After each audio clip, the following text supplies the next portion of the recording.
afternoon, race fans, and welcome to the mountain. My name is Ola Rempel alongside Osnestra, and we are bringing you all of racing action this afternoon from the Soapbox Derby, a little exhibition race that the Beer League has put on for us here this Wednesday night, and it is bound to be an exciting one.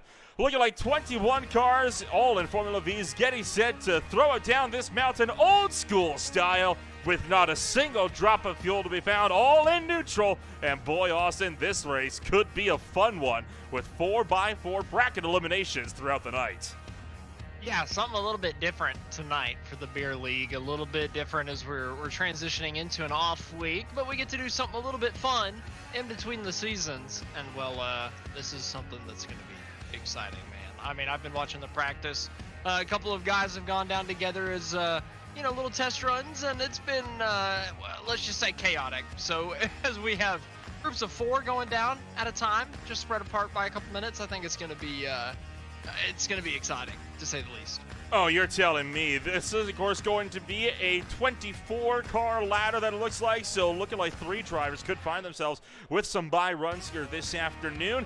This is going off of a loser bracket elimination style, so all the losers of all of the individual races throughout the course of the afternoon will be filtered into a separate losers bracket. And those that fight their way into the losers bracket could still win this race, so they can battle back into the very, very final round. There could be a final rerun. We'll have to see how that's all going to take place throughout the course of the afternoon. The general rule of thumb, though, for those that might have trouble keeping track at home, you have to lose twice to be fully out of the event. So if you lose once, don't fret. You still have what I guess we could call the spanner field to get yourselves back into contention here this afternoon. If you lose twice, that's it. You're done. You're gone. That sets us up for about 2 hours of action. Qualifying is going to be wrapping up here pretty shortly. Quite a few drivers are still looking to hurtle their way down this racetrack, although some have already found their way to the bottom. Among those drivers, Alex Coffer, John Combs, Austin Tucker. We'll flash up some of those times up on screen now. 15 out of the estimated 21 have put down times this afternoon. The top one, Giovanni Romano, 7:37, 5 seconds off the pace from him is Ron Wolf with Alex Coffer another 8 seconds back. An extremely widespread at times, but Austin, I think this is one where we're not surprised to see that. Yeah, and I don't know how much you can take from those times. I don't know if they matter at all, to be honest with you. I mean, maybe you could say Romano and Wolf have such a big gap that you're like, okay, maybe they've got an advantage, but I don't know. There's not much you can take from it, and I don't really think that there's really a reason to read into it. But I gotta mention, you were talking about losing. You gotta lose twice. Losing here is just coming in 3rd or 4th. You can come in 2nd and still be a winner for a good chunk of this competition. So you just have to come in the top half every single race. If you can do that, and just don't do the bottom half twice, and you're good to go. So I mean, it's a pretty straightforward run. It doesn't sound too difficult, but everybody gunning for that same goal makes it a little tough. And like I said, I don't know if we can take anything from these lap times. They are so spread out. It is a 7.5 mile course, right? So it makes sense.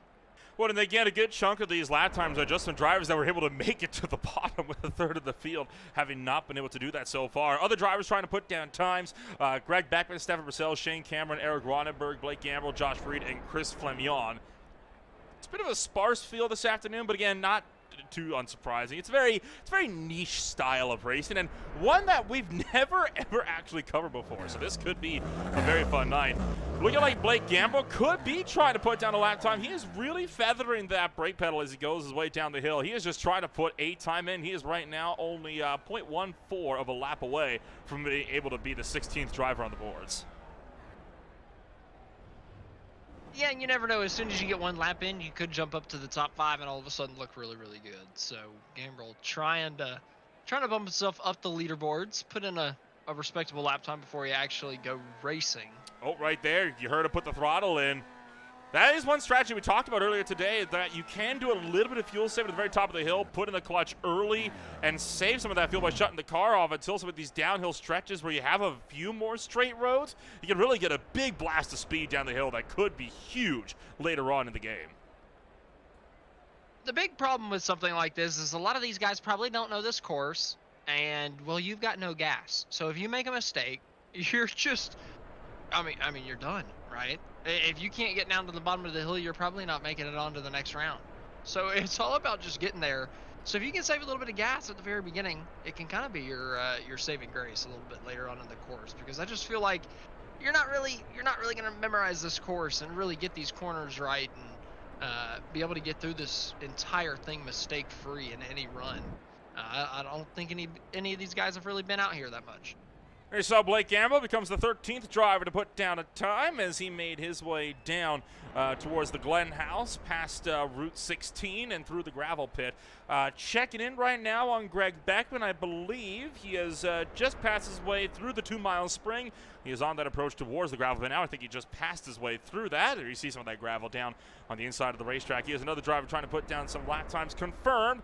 24-car bracket. We were prepared for up to 32 this afternoon. It will be a guaranteed 24-car bracket, so those times are starting to be filtered through to set up your qualifiers for round 1 of eliminations this afternoon. There will be 4 passes, 4 cars apiece, and they will be set out in staggered starts. So we'll see the first pair take off, and then it'll be paired pass number 2, then 3, then 4, all in 60-second increments. We'll try to keep tabs on the goings-on in each of those 4 runs throughout the course of the afternoon. But, of course, it should be a fun one. And like you said, Austin, we're going to be here for a good while tonight. But I think this is a race I'm looking forward to. This place is tricky, man. I'm telling you. I mean, I'm watching Ben Williams looking like he's getting through this course really, really well. And all of a sudden, you know, there's a couple very, very fast straightaways right in a row about halfway through.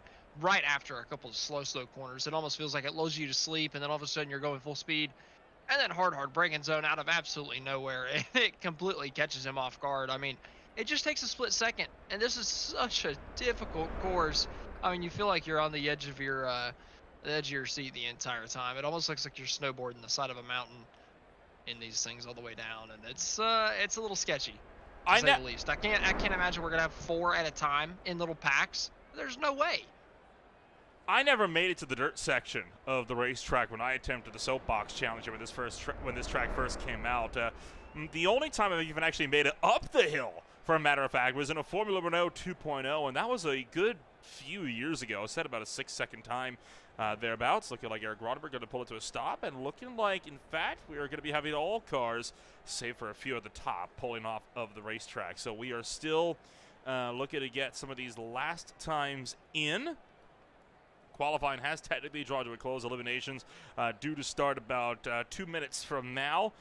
So we're going to be seeing some of these cars firing down the hill shortly. We are keeping a close tab on your elimination ladder. Your pairs have been set for the most part right now. I can tell you right now that for pass number 2, you're going to be having Matthew Dupuis, Ryan Verholz, Josh Freed, and Stefan Purcell. Pass 3 will be Tyler Augustino, Jordan Babcock, Eric Ronenberg, and Chris Flams. Pass 4, Ben Williams, Blake Gambrell, Greg Beckman, and Shane Cameron. Pass 1, looking like it'll be a 3-car pass with Castro, Klein, and Barrett. There's an odd number of drivers, so there is one spot that remains empty, and it will be that 3rd pass. Drivers are lining up. We're just about ready to go, still waiting for this track to clear.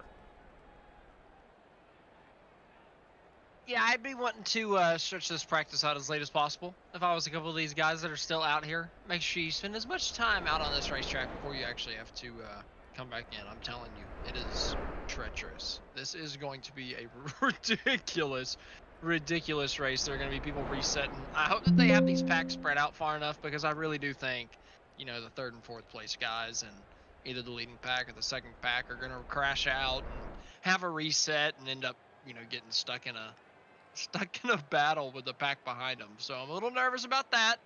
Hopefully they spread them out of good ways. You can see your round 1 passes getting set to thunder down the hill. You can see right there who's all going to move on as well. The top 2 from each will advance. Only 1 will find themselves into the first round of the loser bracket down to that opening pass. So it'll be interesting to see how that's all going to pan on out. But for now, we are getting ready to rumble. And has that been our first pass taken off? It is not. That's a very lone car that is out by himself. May have jumped the gun. We'll see here how this is all going to pan on out. But right now, a good number already making their way down the hill. Maybe they're getting the the last practice call. Hey, maybe you got like a minute left, 2-minute warning, something. So a couple guys going back out, just getting a little bit more time at the top of the hill. Probably the most important. All right, you got to make sure you got the top right where everybody's bunched up. You want to try to get your space, get your lead if you can at the very top of the mountain. Get some clean space right in front of you where you can really see what's going on all the way down. Put yourself in a good position. So, you know, go get a couple passes at the very top at the very last moment. Make sure you absolutely get it right, and you can just defend all the way down the rest of the mountain. I feel like your brake pedal could be your friend in certain areas. Place your little derby car in the right place and drag the brake pedal, and you might be able to save that spot.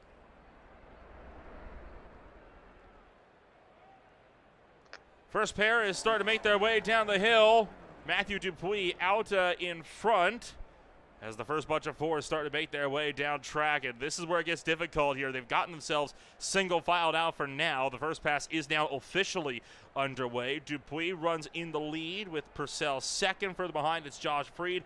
Then we got Ryan Verhulst way in the back. Dupuis hanging on to that top spot for the time being as he makes his way down the hill. These guys coming down the hill so far. The top two kind of separating themselves, and we've been talking about the top four, or it's four drivers. The top two move on, and well, the top two. What do you do in this situation? Do you just kind of ride behind the guy even if you're faster? Looking at Dupuis in the lead, Purcell right behind him. If you're Purcell, do you just kind of mind your own business and use the draft? Just let him carry you down the mountain and try to defend that second place? Do you really gun for it and put yourself at risk? They're not too far in the lead. Third and fourth, not too far behind these guys, but it's close enough that you got to at least think about it in the early stages. There's your fourth pass underway. So all four passes are now making their way down the racetrack right now. Jeremy Castro heading the way in your first pass of the evening. He has just now hit that dirt section at the 5-mile grade. Castro making his way down track. Tanner Klein and Corey Barrett are still in the line as well. Right now, it is Barrett that brings it up in the number 2 spot, I believe, for this opening pass. There's quite a big spread amongst them. So a lot of cars right now making their way down the racetrack as we try to get this pass underway. Yeah, the entire round one kind of kicking off so far. We've got a couple races already going on. I mean, racing side by side down the mountain. Absolutely no throttle in it, and you got to keep every little bit of momentum possible. I mean, it is just it's asking a lot out of you the entire time. To be side by side, these guys fighting for the second place spot. That's the transfer position. Ronenberg trying to just hang on, and it's just, I mean, come on. Well, what can you even do in this situation if you're Chris Flams? I mean, you got no throttle, you've got nothing. How do you make the pass? There's nowhere to make a move. You got to try to lure him into a mistake. That's what you got to do. Got a couple drivers that have been waiting to make their way down the hill. Alex Crawford and John Combs, they're watching on from the sidelines up at the top of the hill. Jeremy Castro still making his way down the racetrack, and he is still hanging on to the overall lead in his pack. So Castro P1 in race 1. Top 8 of qualified once again do get that bye run. So this is just to see who's going to be moving on to round number 2. They'll with top 8 getting that free pass into the next round. Castro again making his way down track. Tanner Klein still just a little ways behind, running in that number 2 spot and falling back in a hurry. There you see Corey Barrett losing a lot of momentum up at the hairpin. And you cut all the way back to Matthew Dupuis. He heads up the way for your second pass of the afternoon, headed up by Freed. Ryan Verhulst still not far behind. First driver out for pass number 2. Tyler Augustino still has not made his way out of the dirt section. Then further just behind, there is Stefan Purcell making his way back down the racetrack. He is right now looking to be dead last in your first pass on the racetrack. Yeah, he's gotten passed by Augustino, who's in the second, I believe, right? He's in the third. Purcell's in the second. Oh, okay. Excuse me. Well, then he's still gotten passed, and Flams, who's in the third, is passing Purcell now. So Purcell is, I mean, I don't think there's really any chance for him to move on. I mean, he is so far back from just the guys he's racing. He just needs second and third to wipe each other out. I think that's his only opportunity because he is so far back right now. Well, the good news is he does have a few opportunities like this. Tanner Klein going off. He has hit the trees. So Tanner Klein is off and into the wood line. Take a look on. Chris Lamb's just done the same thing. Oh, boy. That's a hard hit there for Tanner Klein. Swung that car around. He's got himself back rolling. There are designated reset points down the hill, so you don't have to make a full attempt right up at the start. Oh, we got one up and over. Flipping. Yep, Chris Flams has flipped. So Flams up and over. He'll have to reset. There you see one of those designated reset points down the hill. Tanner Klein off the road again. And that car's beat. She is going to have to take a reset for that one. That could be devastating for Tanner Klein. It all starts kicking off at once. Classic beer league fashion. Even whenever you split them into groups of 4, you're gonna start getting some craziness. All kick off at the exact same time, just spread across all the little different groups. It's kind of difficult to keep track who's leading which, especially after we see a couple of these guys start getting mixed up between each other. Jeremy Castro currently leads the way overall. He is about 4/5 of the way down the mountain, and he is looking like he'll be the one to take up the race win so long as he can keep things sorted for round number 1 this afternoon. Matthew Dupuis just a little ways behind. Oh, boy! Getting run off the road up on his side. What was that? He got kicked up and over. That was by Corey Barrett, the driver that I believe runs 3rd right now in pass number 1. Unless I'm wrong. I am completely wrong. Well, Corey Barrett is making his way down. Tanner Klein has aborted his round 1 pass. So it'll be Castro and Barrett to move on from pass 1, but that's huge news for Dupuis. Was Barrett fighting Dupuis for the transfer spot? No, they're in different passes. What? That's just miscommunication. Two drivers coming together.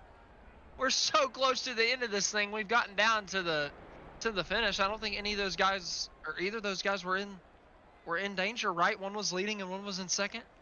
Yeah. That's tough.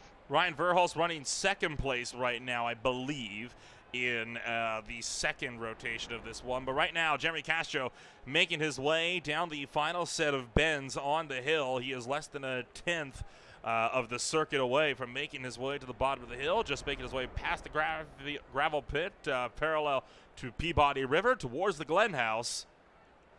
So Jeremy Castro will become your first actual heat winner of the afternoon. Quite possibly, unless he really does something to bin it here in the final stages of this race. Corey Barrett coming down to get 2nd behind him. So both these guys punching their ticket to the next round, or at least to avoid the loser's bracket. And again, you heard Corey Barrett putting into the throttle there, trying to make sure get some extra speed coming down the hill. Meanwhile, Ryan Verhulst. If you got a little lift, might as well use it. And Ryan Verhulst right now is leading the way for pass 2 ahead of Matthew Dupuis. Looking like this could be wherever you see Verhulst and Dupuis coming into play. They, I think, will take up the first 2 passes in round 1 of pass 2. So race 2 will look like to go to Verhulst with Matthew Dupuis just a little ways behind. Josh Freed, nowhere to be found. Stefan Purcell, nowhere to be found. Purcell is almost half a track behind at this point. And Freed is, oh, hello. Freed actually could make it here. Freed actually looking like he might be in between the two. Ryan Verhulst will make his way back down the hill. This is between Dupuis and Freed, and it is close. We're getting down to the end of it, of the round, or of round number 1. It's going to be tough to see. Dupuis, can he do it? Can he recover? And there's Josh Freed, the 3rd place runner right behind. Oh boy, he's going to take out Barney. The flag man, no. So Barney has been sent to the emergency room. Now Tyler Augustino is due to head up. The first of pass number 3, trying to pick up where the 3rd pass is right now on the racetrack. Eric Ronenberg is in that first pass. Looking like Ronenberg might be the first one to get down there where he was fighting against Jordan Babcock, Tyler Augustino, Chris Flams. Flams is a good ways back. Jordan Babcock, nowhere to be found. Tyler Augustino, he's not going to get there as well. So Eric Ronenberg wins the first, he'll win the 3rd race of the day. Now waiting to see who will come in 3rd. Meantime, where the heck is pass 4? Ben Williams, I think, heads up that one. He's fighting Gambrel, Beckman, and Cameron. Well, Oh, no, looks sorry. like Greg Beckman is actually in the lead of Yeah. pass 4. Beckman is closing in on the finish of this thing, so I think Beckman is going to be the guy to punch his ticket. Coming down at the end of this thing, Eric Ronenberg punching his ticket for group number 3, but for group 4, it looks like it's going to be Beckman and maybe Jordan Babcock. Greg Beckman will look to come down across the finish line. He can see the Glen House, and there's Barney the Flagman welcoming down to the bottom of the hill. There is Jordan Babcock across the line. Babcock could not get down. This is Babcock, I believe, second, correct me if I'm wrong, in race 3. Ben Williams is also in there as well. We are watching these ladders being updated live. So right now into round 2, we have Romano, Kaiser, Castro, Dupuis. Race 2 holds Wolf, Hall, Ryan Verhulst, and Corey Barrett. Then race 4, headed up by Coffert, Tucker, Ronenberg, and Ben Williams. Then Verstappen, Combs, Beckman, and looking like Jordan Babcock will bring up the rear. So all passes complete for the first rounds here of the afternoon. Now we reset to the top of the hill. We get set to do it all over again. Oh boy. And I think people are going to get a little more confident, get a little more comfortable, and start making more mistakes at the end of the day, or more aggressive mistakes where they start getting into each other. I feel like we could see a little bit more of that as we get further into this, and as, you know, it gets more intense as we get down to the finishes. People may be pushing a little bit harder, trying to get every little bit out of it, making huge mistakes whenever you got to push all the chips in.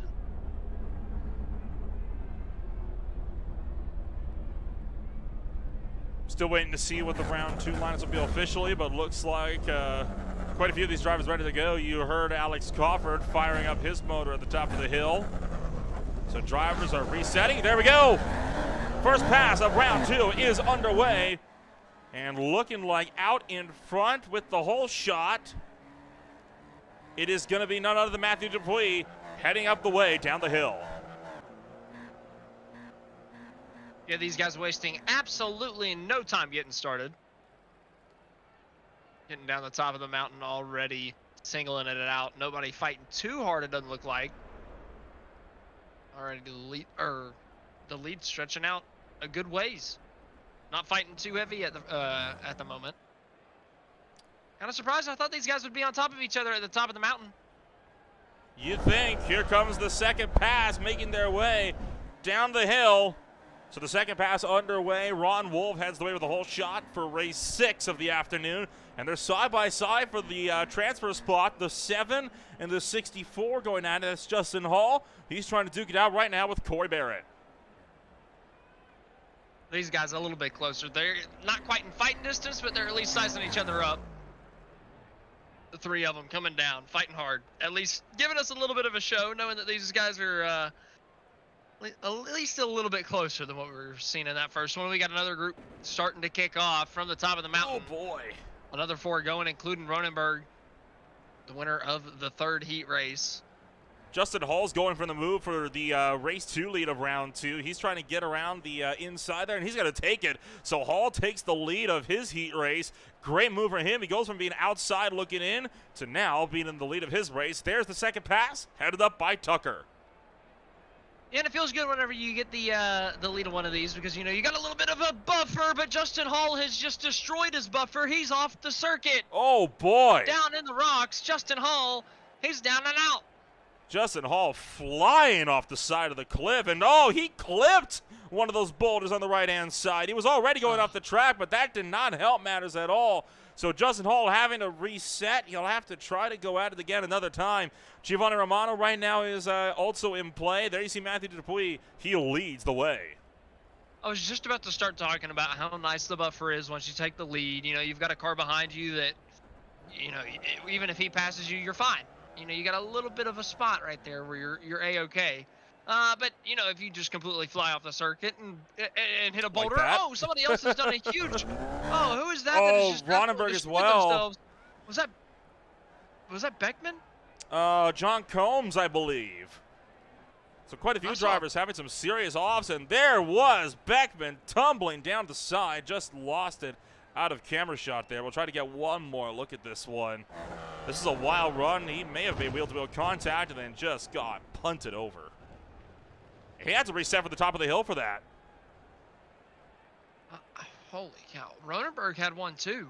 There was a pink car that went over. Ronenberg had the same issue. He was fourth in his little bracket, and he went off the side of the mountain, clipped a rock, and just about took a tumble, but he did have to take a reset. On board with round 2, race 1 leader, Matthew Dupuis, who is making his way down the hill this time by. Looking set to try and see if he can't put himself up and into round number 3 of this race. Dupuis, of course, having a brilliant round 1. You see him really jamming on the brakes. We're trying to carry as much of that momentum through, especially here, right where that the road for a moment starts to climb up. And there you hear him trying to put in that throttle again, trying to get just a bit of extra speed so it doesn't lose too much ground, and then he immediately shuts it off to try and save the rest for further down the hill. Oof, man, I've been watching a battle between Coffin and Williams the last, I don't know, minute or so. These guys have been swapping the lead back and forth in their bracket. They finally separated a little bit, and they've got a lead over Verholst, who has completely come to a stop just about. He was running third. I thought he was chasing these guys down as they were battling, but instead he is, I mean, he's crawling. He has completely botched it somewhere. Ryan Verholst has come to a stop. I mean, this is kind of hard to watch. He is absolutely moving at the slowest pace possible down the mountain.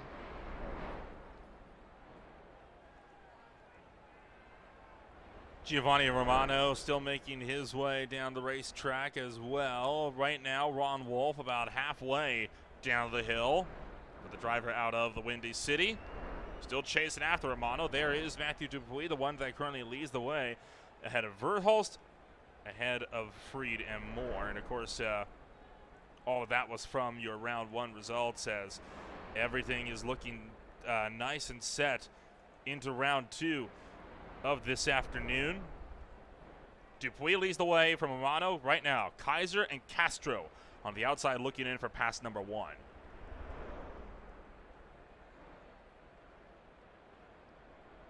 And look at where they are in comparison. They're about a third of the track behind. Oh boy, and Kaiser with a ride. Romano's gone off the racetrack as well. Oh, he might be beached a little bit there. He's got it back rolling, but looking like Romano may have also taken a huge tumble down the racetrack. And yep, that's not the oh, whoa, okay. He hit a tree that does not exist. Interesting call for Romano there on that one. That's an interesting strategy. I think there's a couple spots like that around the circuit, unfortunately. You're telling me iRacing was not designed for rally racing? Yeah, it's not the most perfect creation in the world, I would say. But hey, it's not the worst. Well, Romano is still running second place in comparison to Justin Hall has just destroyed the 64. Oh, huge incident. From a little bit further back, we might have to wait a little bit to see this get kicked off properly. As, locked it, oh boy. Well, that is illuminating, isn't it?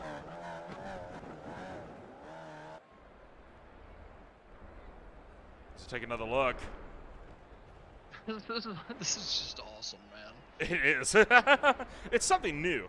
And that does give some good perspectives into this race and how it's going along. Giovanni Romano was off the road again and had to take another tow. How about Matthew Dupuis? Where's Dupuis at? Dupuis still going strong, but Romano right now is a third of the way back. So where's second and third? Oh, no. Dupuis just wrecked. Romano might have gotten wrecked. Oh, Dupuis just wrecked, too. That puts Ron Wolf into the lead now. What?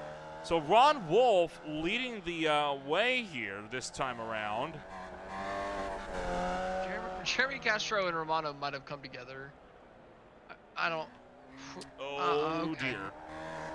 This is a pretty big race. And again, these two drivers that you see on screen, they are not in the same heat. They are in different heats, which does put an extra complexion onto things.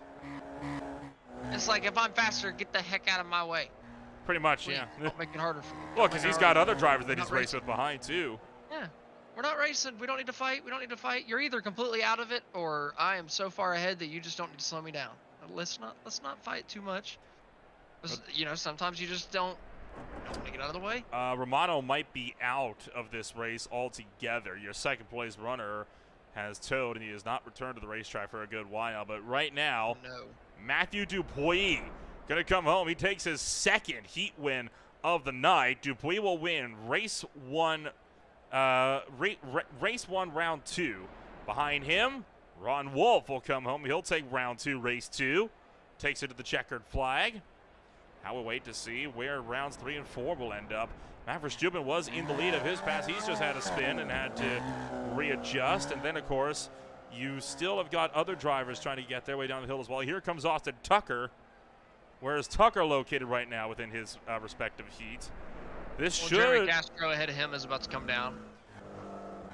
Tucker, I believe, should be able to take the race win for round 2, unless he's caught by Cofford.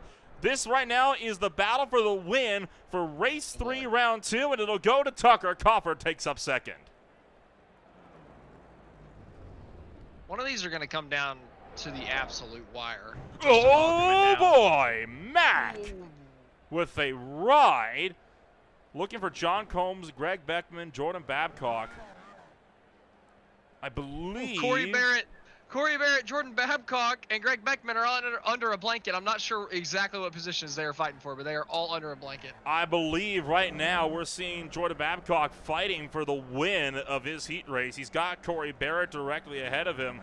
So it is going to be down to Corey Barrett right now is fighting for last, and he's going to be overtaken by Jordan Babcock, who is trying to see if he can hang on for the final race win. So Barrett kind of out of his race, in the back of his pack. Beckman running down Babcock, but it's going to be too little too late. Babcock coming down to the end of this thing. It's not over yet. There's still a few corners to go. Beckman gets by Barrett pretty quickly. It's possible. Verhulst is dead in the the bushes back there, but Babcock's going to come through. Good show all around. Beckman settles for second, but that's still going to be enough to transfer him through. So that takes us to round 3, and of course to the loser round as well. So we'll put all of our focus into round 3 and the round that's currently in. We'll focus on the loser brackets after. Right now, into round 3, there's going to be only 2 passes. Matthew Dupuis, Ron Wolf, Alex Cover, Greg Beckman. Then you have Austin Tucker, Jordan Babcock, Jeremy Castro, and Justin Hall. And then the losers make up the rest of the pack, of which there are 4 passes for. So we're about to see the entire pack out on the racetrack. Going to be a wild one, but before we get to all that, we have to kick off the actual run finals. We just don't even have a moment, man. There's so much racing in store for us. There's so much going on. So are we doing the loser bracket foursome, or are we doing the winner bracket twosome first? We're gonna start with the foursome. It looks like so. The loser brackets will take off first. So there you see all the loser brackets starting to get underway, or at least 4 of them. And then we'll be waiting. I'll let you stay at the top of the hill and keep an eye out for when Dupuis or Austin Tucker both kick off their races while we watch these loser brackets get their own runs underway. So remember, all of these drivers, they've already lost 1 race tonight. This is the battle to see who will be able to make it into the rest of the event. You lose twice. I mean, if you finish in the bottom 2 of any one of these heats, you are done for the afternoon. So this is the most number of cars we're going to see on the hill at any given point this afternoon. And you're going to start seeing more risks, too, I think, for those transfer spots. I mean, if you don't finish second, you're done. You're out. You're out of here. You're done for the night. So I think you're going to see a little bit more feisty racing for second. And right now you can see one of these battles with the transfer spot underway with Ryan Verhulst under some pretty heavy fire right now. He is trying to duke it out with Giovanni Romano just behind. So these drivers trying to get themselves sorted as they fire their way down the racetrack. Romano still hangs around in that 3rd position. We'll see if that's going to remain that way throughout the course of this race this afternoon. There is The next pass running its way down track. That is, oh boy, oh no. We got one up and over and barrel rolling down the hill. And looking like that may have been Ben Williams. Yeah, may have been Ben Williams. Then we got Flams, Shane, Eric, and Mac Verstappen that have yet to kick off their runs. They are just making their way down the hill now, and you know what that means. Your actual round 3 runners that are still fully in competition, not trying to battle their way back into competition, are up next. So all the losers have already kicked off their races. Correct. There we go. And this is a heck of a foursome coming down. Oh, between them, no, it's not. Up. Oh, no. One of them taking themselves out of contention early, going around. The other 3 still running down the hill. Eric Runenberg going through. And all the winners about to take off, trying to keep themselves in that nice, comfy winners bracket. Dupuis, Wolf, Cofford, and Beckman should be the first bunch to take off from the line to start making their way back down the hill. You hear engines firing. That means you're only a few seconds away because they have so little fuel. They basically have enough fuel to get themselves launched, and then maybe for about 10 seconds worth of throttle down the hill. That's about it. There you go. First group of 4 is off, and Alex Cofford with the whole shot. Oh boy. Beckman looked like he got off the line good, but he is completely stalled out. I don't know if he's just saving fuel or what, but he is completely in the back. Oh boy, that's not gonna work. Oh no! That was Wolf, and he's now reset to the top of the hill with a mountain to climb ahead of him. Terrible from Wolf, terrible. And it looks like, a false start from Castro behind. Oh no. Because he saw Wolf have to retake off. he kind of jumped the gun a little bit. He didn't realize who was where. Now we're getting underway. Oh, they're still side by side up at the front of the other one. Dupuis and Cofford, they're not settling for the transfer spots. They're gunning for the lead. Right now, the 19 hanging out at the head of this field. Oh, Jordan Babcock with a ride at the top of the hill. Meanwhile, Justin Hall and Alex Cofford. Sorry, Justin Hall and Austin Tucker going at it, and I just heard a massive crunch. Castro's off the side of the mountain. Oh, boy. What a ride there. And now Alex Cofford is spun around and off the road. No. It's not going the way of a good chunk of these drivers, is it here? As a lot of this field has started to tear itself apart. Oh. Justin Hall going to make the pass to get around the 243 of Tucker. Tucker and Hall are just, nose for nose, just side by side, nothing between them, coming down. The 64 with the inside line, a little bit of momentum. The 243 maybe able to hang it a little bit better around the outside. Austin Tucker, he's able to keep it. Beautiful move from him. Do you see these guys with this nice wide angle? Oh, no, he's not able to keep that. Another one off the side of the mountain. Game over for Austin Tucker. He'll have to reset, try it again. Didn't manage to get that car relatively sorted, and now that just leaves Justin Hall in the lead of his race. Ryan Verhulst nailing one of the trees in one of the loser brackets. And earlier with Cofford, he barely got clipped by Dupuis. It turned him around, and we had to see a reset out of the 19. It has just been, this has been chaotic. I can't say I'm exactly surprised. Well, it's Derby racing. What do you expect? I thought with this breaking them up into groups of 4, it might not be like, typical beer league, but man, they've proved me wrong tonight. Mac Verstappen making his way down the hill right now through the 5-mile grade in that dirt section of the racetrack that's so difficult for these Vs to contend with. He is going to get it back up onto the racetrack without any incident, though, as he begins the slow drift down the hill. Right Cofford, now, Beckman, and Wolf are all pretty close. Are they all in the same group fighting for a transfer spot? Cofford is fighting with Wolf, Beckman, and Dupuis. So at least one of these is with Cofford's group. I don't believe the third one in line is. Dupuis is way ahead of these guys. Wolf and Beckman right ahead of Cofford are second, third. Cofford is fourth. So all these guys are fighting for one spot to transfer in. So Ron Wolfe is what you're saying. He has a bit of pressure ahead of him. Oh, and right behind him, the battle for third is heating up. Cofford trying to get around Beckman. He's able to do it. He's coming for that transfer spot.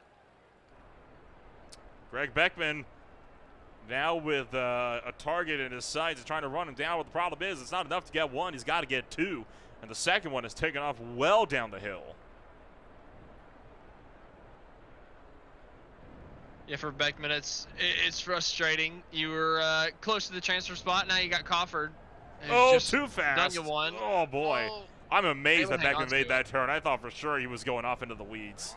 I'm surprised that Crawford's made the right pass there. and hasn't. Right there. Crawford turned on the motor and put the gas in it to get some distance on him.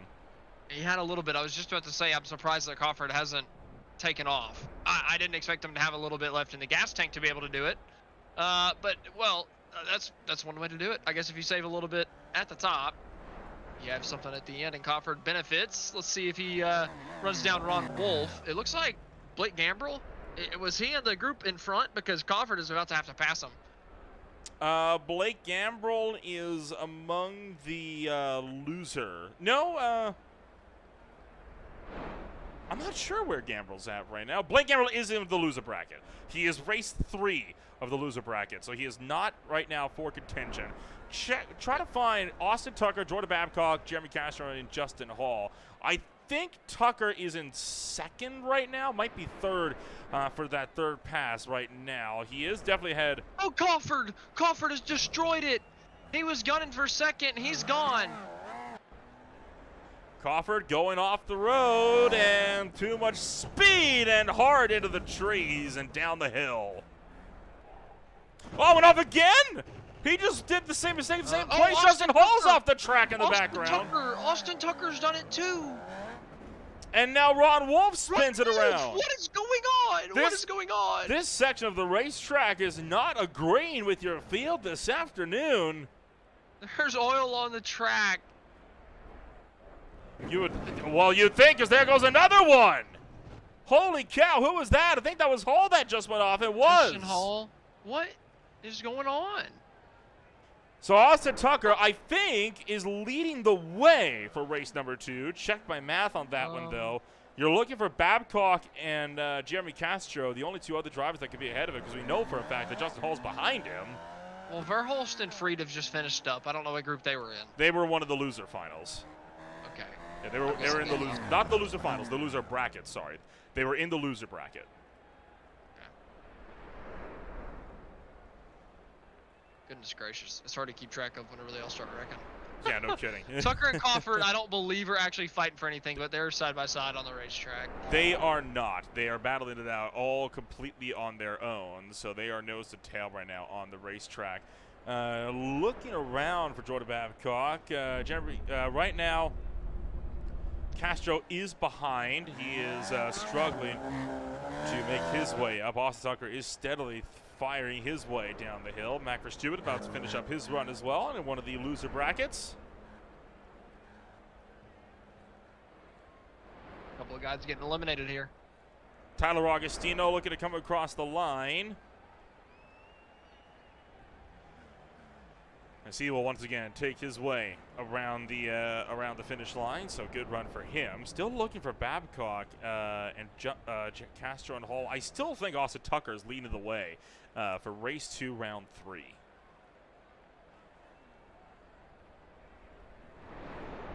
Are John Combs and Purcell fighting for anything? They are not. Combs just got by Purcell. Beckman's about to get by Purcell. Yeah, Stefan Purcell is, I believe, one of the drivers that'll find himself down and out. Shane Cameron is guaranteed to have been eliminated in this race. He has not been able to find himself to the end. Austin Tucker making his way down the road with Alex Crawford right behind. Matthew Dupuy, in the meanwhile, he has just come across the line. He takes the win for the first race, and looking like Alex Crawford will be the second one to pick that torch up for round 3, race 1. Austin Tucker looking to take the win. These guys not really giving each other a ton of room. Finally, Tucker maybe had a little bit of gas in it, or left in the tank, and pushes it down the hill a little bit away from Crawford. I was worried these two were maybe going to come together. Ultimately, they had nothing to fight for. Tucker going to come through, punch his ticket through.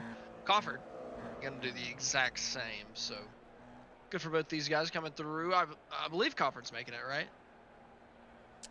Yes, Crawford will be looking to make it in, I believe. I do not. Oh, I don't think so, actually. Oh. I think Greg Beckman may have got him. Crawford might be into the loser final here because Beckman's across the line, I think. Mine. Oh, no. Austin Tucker takes out Barney, clone number 2. There goes Crawford across the line as well. He doesn't deserve it. Jerry Castro still making his way down the hill, and he was among those in round 3, race 2, race 12 overall. Looking like this will be a pretty quiet run for him towards the end of this one. Ambrose Flams finishing up. Babcock, next one through. He's just crossed the finish line. Like you mentioned, Castro going to be the next one to come down. Just a little ways to go. Nobody really around him. The last couple of guys left out there, not really fighting anybody. So nothing too crazy left here in round number 3. We're gonna be getting round 4 started before you know it. I think they're just gonna get hairier at the top of the hill. I mean, that round got pretty intense at the top of the hill. This next one's only two races in the round. The next round's only 2 races in the round. I feel like it's gonna be a little bit more, a little bit feistier. The next round, it is worth noting as well, it is going to be among only loser bracket runners. There's going to be nobody that is going to be into the next. There's going to be nobody that's making their way to the final until round number 5. So round 4 made up to thin out the herd a little bit in loser brackets. We'll be knocking out 4 more drivers. Giovanni Romano, Stefan Purcell, Tyler Augustino, and Eric Ronenberg will make up race 1. Tanner Klein, Corey Barrett, Ben Williams, and Mac Verstubel will make up race 2. Dupuis, Tucker, Beckman, and Babcock will all be into round number 5. That is not going to be the final round, though. That will be coming on up after a few more loser bracket runs.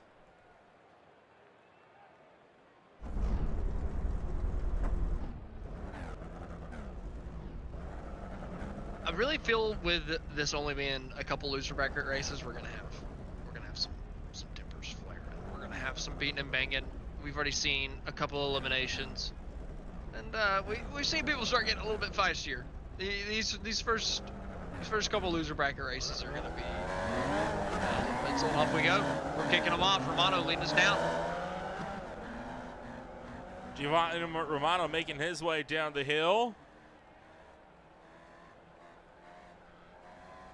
as he tries to get himself up and rolling. Stefan Purcell, though, looking to go around the outside, and how about that?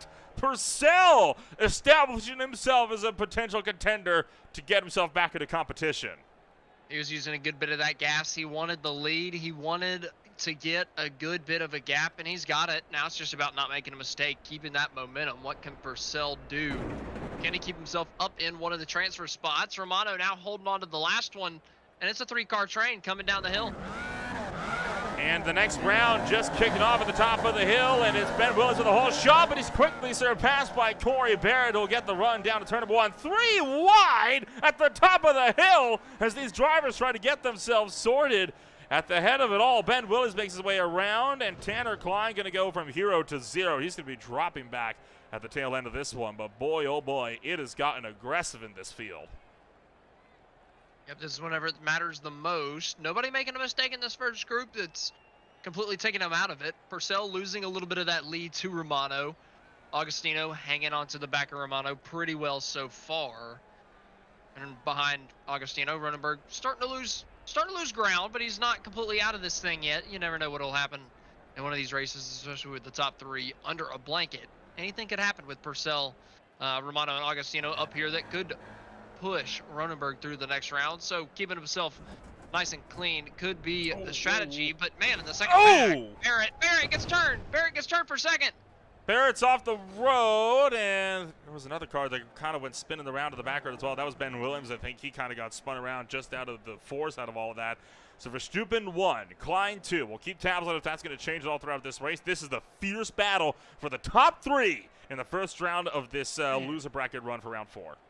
That was the transfer spot in the second group, all going up in smoke. Here, this is the lead and the first transfer spot. Or sorry, the first.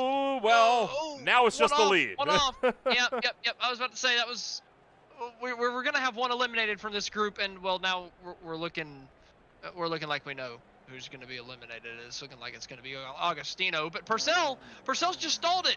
He stopped it at the top of a climb, and he's just slowly clawing it down. Well, Romano going to get himself out in front. This could be Agostino's chance to try to reel the gap in a little bit more. He might be able to catch up to Purcell. Purcell is just going so slow. Agostino trying to see if he can't get himself a good run down through the gravel section, but he's loose. Struggling to hang on. He gets some throttle in it, though, to keep that car straight. And I think that's about where Purcell stalled it. Purcell's still not got a lot of speed. He's recovered nicely, but it's not great. Agostino definitely making up ground. So I don't think he's out of it, even though he made that huge mistake. I think he's still at least giving himself a chance. He's got an opportunity with the mistake that Purcell made, but Purcell back on the asphalt, so he's got the potential to make something happen now that he's got a little bit grippier road. But Agostino's not too far behind. He's going to be finding that grip right now. Oh, that's too quick. That's too quick. That's too quick. Clips the gravel. Oh, boy. No. Huge ride for Tyler Agostino.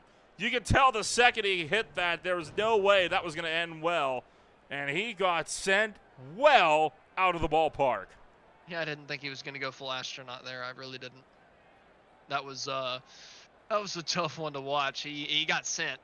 He got sent for a heck of a ride. And that has kind of broken up our main pack battle. Romano clearly in the race lead. Purcell 10 seconds back. Ronenberg, that's the transfer spot in between Purcell and Ronenberg. Top 2 transfer. Romano, Purcell in. Ronenberg, first guy out. He's 18 seconds off of Purcell. Then Verstappen leading the second pack. So Verstappen looking pretty good. Looking like he might be able to transfer himself through, get through to the next round. Tanner Klein, Corey Barrett, and Ben Williams, the only other drivers that remain to that one. Right now, Tanner Klein running more towards the tail end of that battle pack. Ben Williams is right now, well, he's close by. Oh, Williams is into the dirt. Williams has found the trees, and that's unfortunate because his main opponent, Tanner Klein, just went off in the same place, but Klein will get it back onto the racetrack. He's made up a spot. Oh, just whenever you think that. Here they come, though. Oh, boy, here they come. Oh, dear. And Tanner Klein is being swallowed. Oh, my goodness. They're fighting all over the racetrack now. I mean, people are changing spots all over. Tanner Klein getting passed by Ben Williams here. Round 5, it is worth noting, has gotten underway. That was Austin Tucker, the head of the round. That is Curtis still in competition that just made its way down the racetrack. Is this the winner's bracket? That is the winner's bracket. Tucker is, I think, in the lead of the winner's bracket. He's also got Dupuis, Beckman, and Babcock that he's battling with on the racetrack. So we'll put focus now on the winner's bracket. Checking in, where is Dupuis? Not too far behind and looking to close the gap. I believe that is for the lead. Babcock's nowhere to be found, and neither is Beckman. Oh, Ronenberg spinning off up the hill. He's beats that thing. That's going to be a reset. Ooh, battling side by side. Tanner Klein, Matthew Dupuis. These guys giving us a show. Dupuis trying to take a spot. I believe these guys are battling hard for position. Is this a transfer spot? They are not. This is a winner's bracket versus loser's bracket right here. Oh, man. Dupuis trying to fight his way in. Dupuis got to get around him, though, to try to run down Austin Tucker up the road. Oh, dear. He's going to wrap that Formula V around a tree, and that's going to put a quick end to the offensive charge. Oh, no. Romano. Oh, Romano's but Tucker making the same mistake, and your winner's bracket leader spins it around. Could that be a reset? Oh, that's a reset now. He has just beached that car on a tree. Romano spun, had to take a reset. Tucker is resetting. I mean, what in the world is going on? That reset puts Dupuis into the race lead because Tucker had to reset behind him. Holy cow.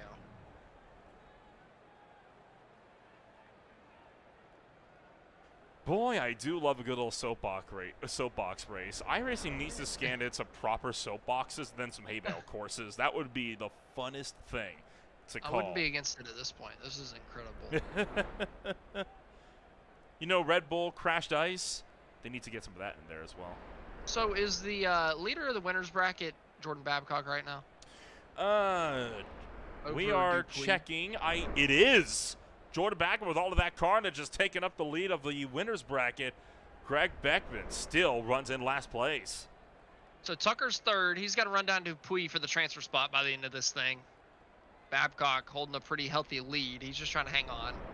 In front of them, Ben Williams in fourth of his group. Augustino trying to run down. Whew, man. Okay.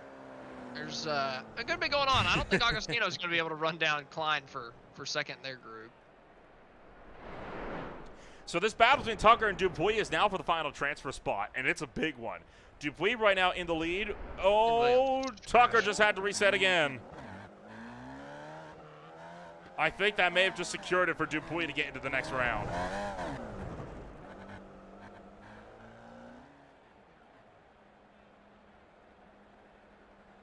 Still waiting to see who's going to make it into the next loser bracket race, which is yet to fire at the top of the hill. Tucker's way behind. He's still, he's in the winner's bracket, so he's got one to give. You can lose one. Ay, ay, ay, ay, ay. Oh, that's adding insult to injury. Yep. Oh, boy. Babcock and Dupuis looking like they're going to be pretty good for the winner's bracket.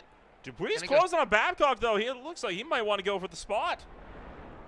Maybe, but he just let Ben Williams through. Who's the passing the grass? What a pass by Ben Williams. They're not fighting for anything, but that was incredible. He just climbed the hill where there was no road, and he took the spot. See if we can't get a good look at this one here.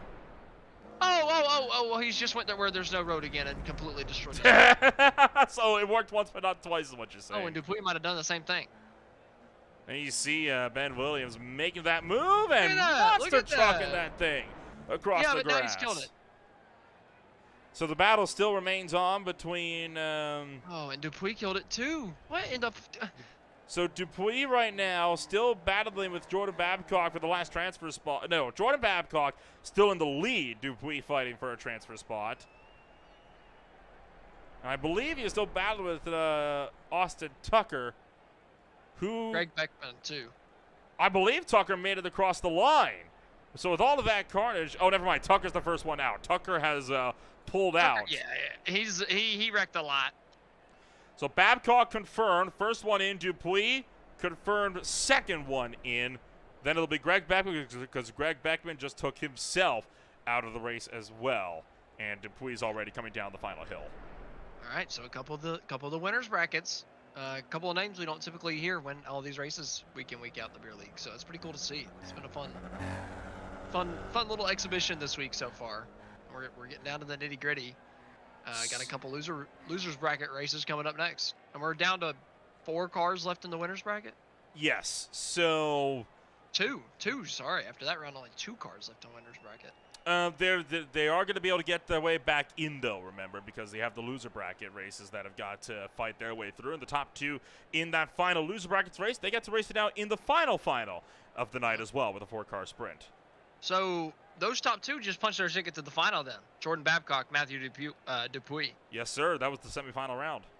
Woo! Well, the first half of the semifinal round, I should say.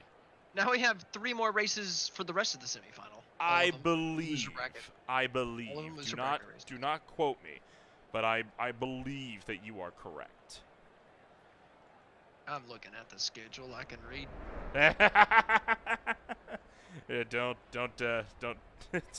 Careful. Not very good, but I'm decent. Still got one driver, Ryan Verhulst, firing his way down the hill. While the drivers are lined up at the top of the hill. They're ready to go. They're ready to go. It'll be Romano, Verstappen, Purcell, and Barrett. They'll be the next loser bracket race down the hill, and the next one isn't due to launch for a good while yet.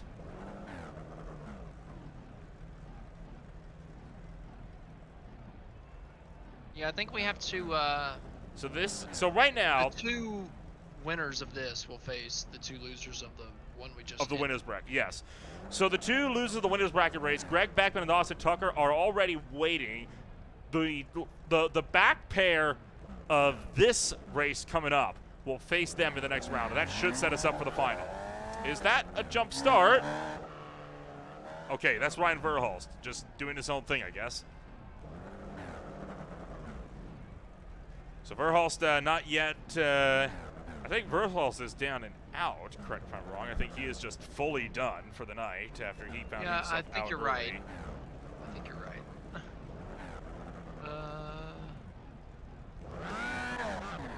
There we go. Crawford with the whole shot. Chasing him. You've got Justin Hall. You've got Matt Verstappen. You've got Stefan Purcell bringing up the rear. Purcell not with the front charge this time. Battles on for the number 2 spot.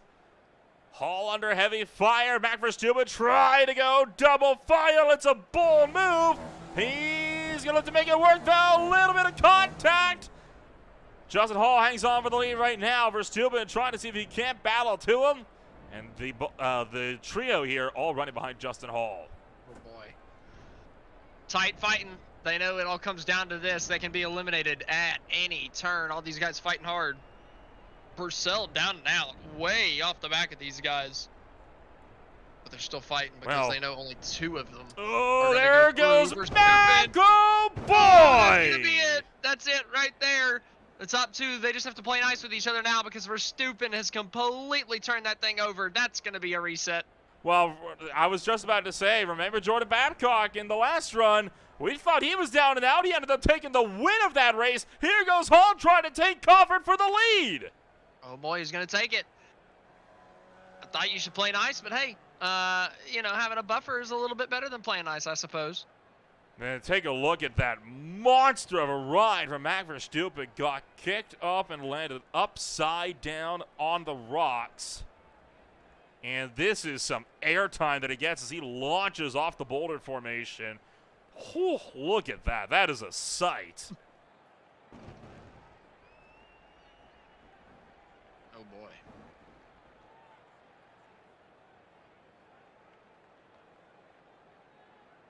And I said that they could play nice, but I don't know if they're going to. You still want Why would you like ever I said, think you they want would the play buffer. nice? It's I the mean, you beer want the- league and they're racers.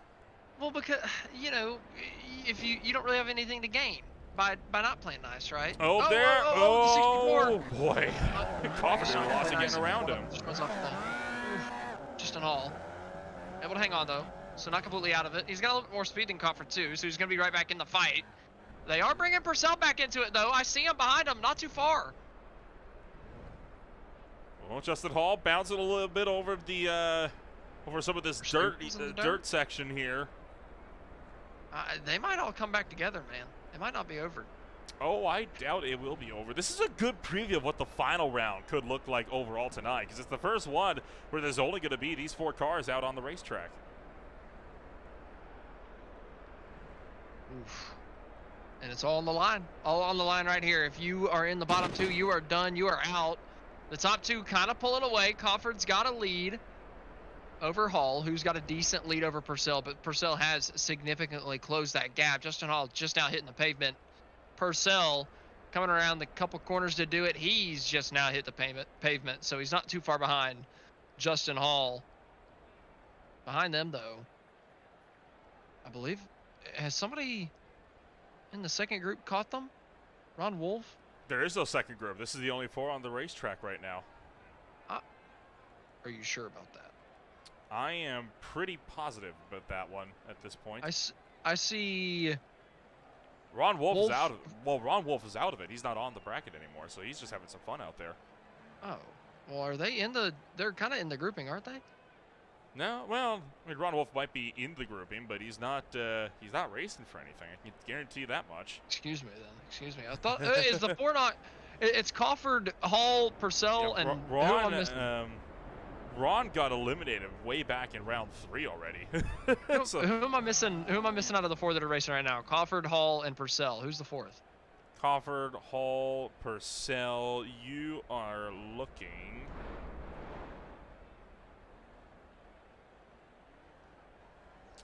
I don't know because they just took it away from us. It's gone? Did they just leave? They took it off the ladder. Shoot. Well, so Jordan Babcock and Matthew Dupuis are confirmed to be into the final. No problems for them there. Greg Beckman, Austin Tucker will be the next pair that are looking to get their way into the final round.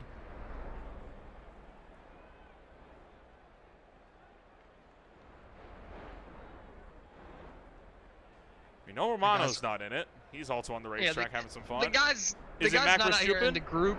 The guy's not out here in the group have me confused, especially because I feel like it's Verstappen or something. And it is Verstappen. It is Mac Verstappen, the driver that we're missing there. It's hard. We're trying to track all of this basically in our head, effectively. Is it really Verstappen? It is. Oh, man. Come on, Ron. You can't be passing a guy racing. Even if he is that far back. I mean, he's well off of Purcell, but... Hell, Wolf is about to pass Purcell, too. Yes, they're just taking it easy here out on the racetrack. It's you can't be passing the guys that are racing for it though. I mean that's a guy in 3rd place. He's got to get all the speed he can get. You can't be slowing him down. Oh well, he might be about to lose it there as he kicks 2 wheels up onto the grass, dips the other 2 in now. Purcell wrecks. There's something you can really do about it. I think it just okay. I thought he just wrecked for a moment. I saw the helmet and then it dipped like extremely quickly, but just low placement of the camera as they flashes down. Oh, there he goes! Oh boy! No. Holy cow! Well, that was, I think, the most high-speed off we've seen yet this afternoon. That was one way to end it. Crawford still leads the way. Justin Hall still runs at 2nd. They are still relatively close to one another, but Crawford has shown no signs of stopping up the road. Yeah, so there's going to be the 2 that transfer through to the next loser bracket race. It's looking like Alex Crawford, Justin Hall, looking like they're going to punch their ticket. They're the only 2 that have kind of gotten down the mountain clean.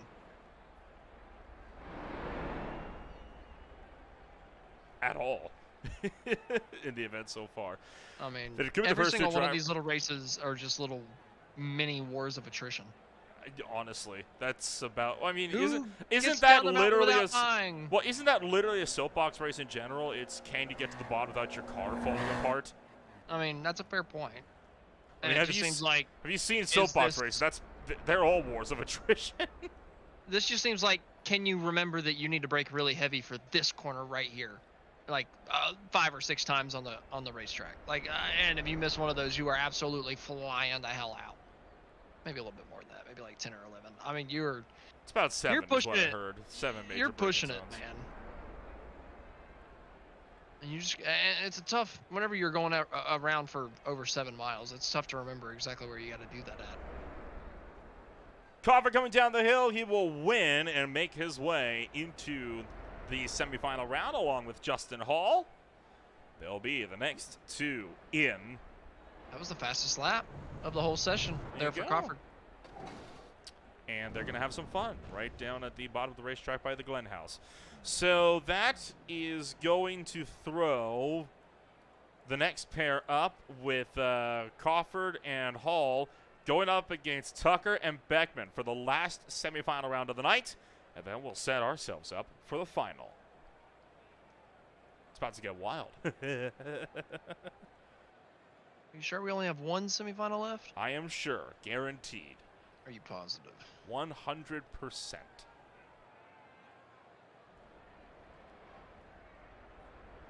The driver's still having some fun out on the racetrack. There goes Tucker as he'll take a premature end to his hot lapping session. Top of the hill. And we wait for them to line it on up, and we'll get this show back on the road.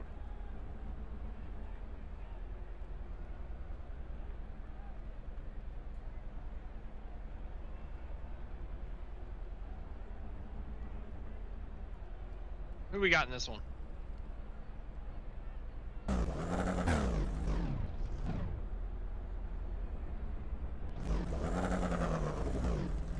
Trying to punch their ticket. Trying to punch their ticket in for this one. You've got the likes of Greg Beckman, Austin Tucker, Alex Crawford, and Justin Hall all trying to fight their way in. They are lining themselves on up, getting ready to rumble.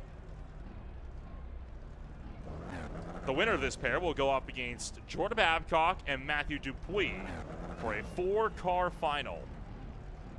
So the penultimate pass of the event. I must have stopped updating my little spreadsheet. I don't have all the information coming forward, but here we go. We are racing. Alex Crawford coming down. A couple of these other guys getting going. Romano just about stalling it at the top. Oh boy. So side by side for the #1 spot, and it'll be Ron Wolf that is currently leading the way on the charge down the hill. But Ron Wolf not in the battle. He is already out. So really the first one in position here would be that of Justin Hall.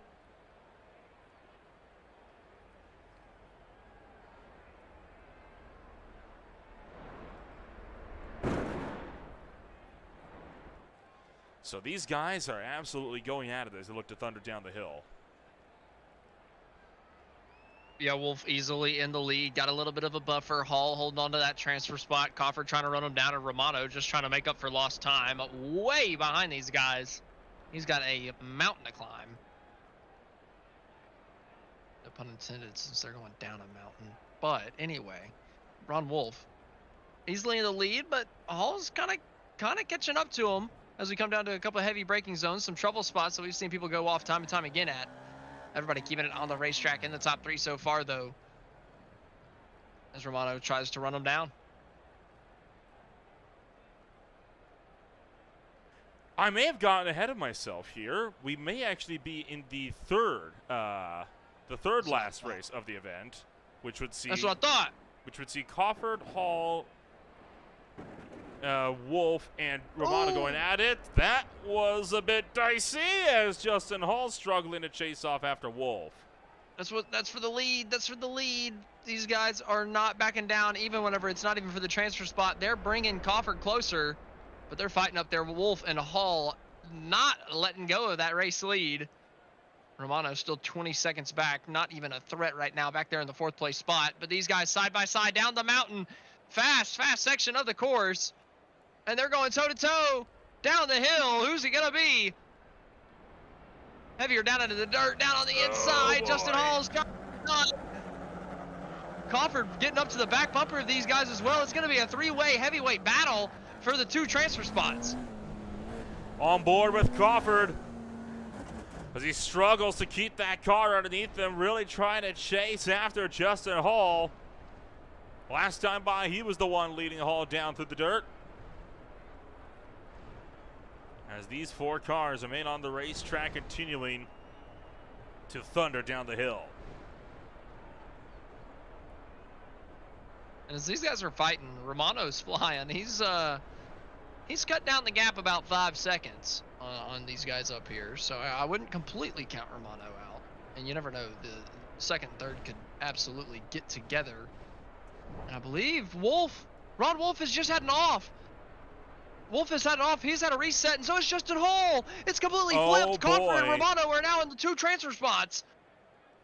So Crawford now with the lead, unsure what's happened to both. Wolf. Wolf. He takes the transfer spot back from Romano off the track. Cow.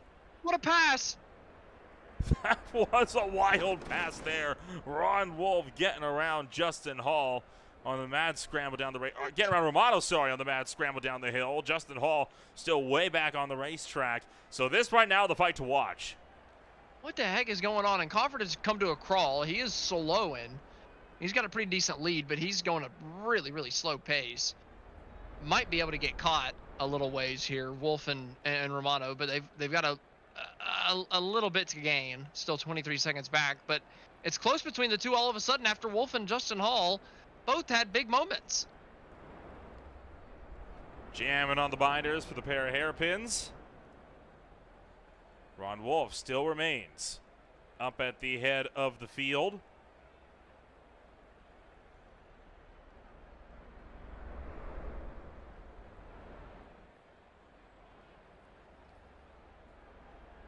Goodness, man, I love this. This is such a fantastic idea. I love what the beer league does in their off weeks. I mean, they come up with a different idea every single time that they have an off week, something they're not doing for the championship. Absolutely love it every single time. Can't wait to see what they come up with for the new season coming up. Well, it's going to be GT4s for the upcoming beer league season, right? So Ooh. that's it's going to make for a bit of an interesting ride for the next season. It's the We get fastest to choose cars. a track and conditions in one of the rounds. Yeah, we do. So Hmm. yeah, so it'll be interesting here. What can we come up with? Oh, there are a good many choices. A good many choices, and all equally applicable. How can we torture people and get paid to do it? This is why you don't give broadcasters the ability to choose your racetrack. Give me the power and I will abuse it. Naturally, we err on the side of chaos, because you know what? Yeah. It makes for a good show for us to call. We're not here to give drivers a good time. Whoa! There goes Wolf! Off the racetrack, up the hill, coming back down! Romano just squeaks through. Wolf taking himself out of the transfer spot. Now Romano, all he's got to do is get down the mountain nice and clean, and he's got to have it made. Just don't make a mistake. He's carrying some serious speed down this hill, though. I would be getting a little bit nervous. I'm gonna be honest. I think he's backing it down a little bit. I think he knows. I think he knows that, hey, he's coming down to the end of this thing. No reason to push the heck out of it. You got an 8-second gap over Wolf now. Don't hurt it. Don't hurt this thing. There's no reason to. And he's definitely backed it down. He's not going the speed that I feel like you could actually carry through here. Romano taking it easy. He's just protecting at this point. Crawford is still an absolutely monumental distance up the road. He is already nearing the bottom of the hill. These guys still about a quarter of the circuit left. So this is going to be a race that is all going to go into the hands of Alex Crawford, who will make his way into the semifinal round. Or will he? Because he's just gone off the racetrack up the road. Big problems for Crawford, who has trapped himself in the weeds. Oh and that's going to put him along even with Romano. Holy crap. What in the world? It's going to be tight between the top two now. They're fighting for the lead. Battle for the lead is on. Alex Crawford trying to keep it in front of Giovanni Romano to make it into the semifinal round. Now they are running 1-2, but if they come together, Ron Wolf is right there. And could that just, you got the guy in front of you now. Does that put Romano off? Does he make a mistake now and put himself into the yes, he into does. the trees? Oh, it ends up being Wolf. Okay, well, ended up being Wolf behind him. So that's all moot unless the top two wreck each other. Then we could have a show, but I don't know. I don't know if Romano's going to push his luck here. I mean, they are close. I think he's smart. I think he's smarter than that. That he's through, right? And it's not like it gives you an advantage. Everybody starts in the same exact place. I think he's going to take his second place and be okay with it. Unless Crawford, just throws it. If Crawford throws it like Crawford does. There he goes. There goes Romano. He got some more gas in the tank. He says goodbye. I'll take it. Thank you. Romano going to take that one in style down the hill. Alex Crawford once again takes out Barney the Flagman, clone number 609. Here comes Ron Wolf. He'll be the first one down and out. What a tough break. Man.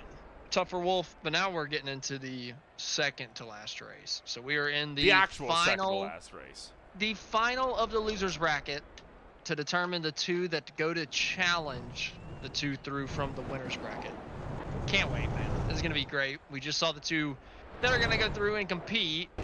Oh, boy. There goes Hall. One more time off the road. Not much of a break for those guys. They just got done with that run, and they're going to have to go right back up to the top, do it all over again.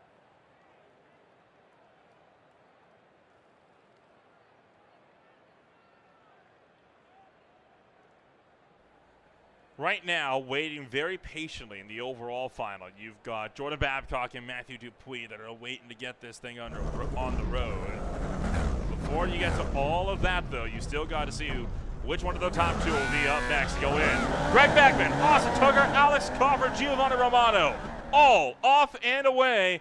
Tucker with the jump. Crawford trying to take it right off the bat, and he's going to do it. The two in the transfer spots right off the whole shot. Crawford, Tucker looking to protect their lead, and they are stretching it out over Romano, and Beckman is nowhere to be seen. He's 5 seconds back.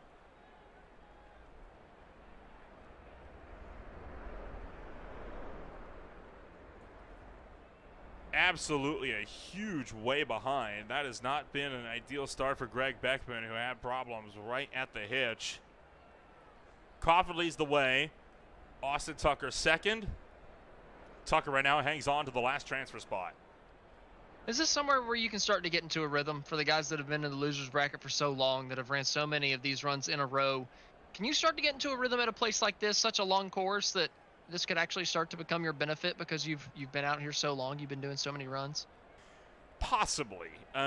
It's difficult because it's not exactly you have a lot of braking markers to look out for. Yeah. Tucker flirting with disaster, but it is possible to get into a rhythm. It's not easy, but the possibility is there. Just thinking, Crawford and Romano have ran a couple in a row, I believe, or have been out here a good frequent amount of times. And I feel like, at some point that starts helping you out a little bit. You've been in the race conditions, you've been battling with people, and now Crawford finding himself in a battle with Austin Tucker, who's looking around his outside, looking to the right side, coming down.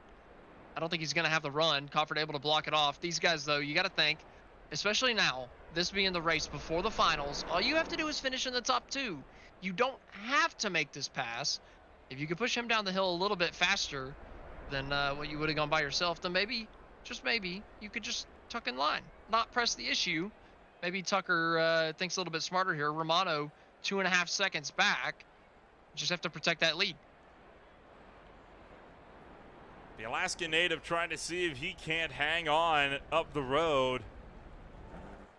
Ooh, Tucker did not get through there no good kidding. at all. That was a bad run for Austin Tucker, and that's going to bring Giovanni Romano just a little bit closer to him, although the Crayon has not had too much speed itself in this dirt section. Tucker had a little bit of gas in the tank, and he used it. There you go. That'll do they it. had a little bit of boost. You never know whenever these guys are going to kick that extra boost that they save. Tucker making the pass. Tell you what, on the inside for the lead. Tell you what, that's the way to do it. He actually used with a downhill section from that area there to speed straight line one of the curves and get an extra bit of downhill boost. That's working smart, not hard. You got to think Crawford probably still has a little bit of boost left in that thing too, though.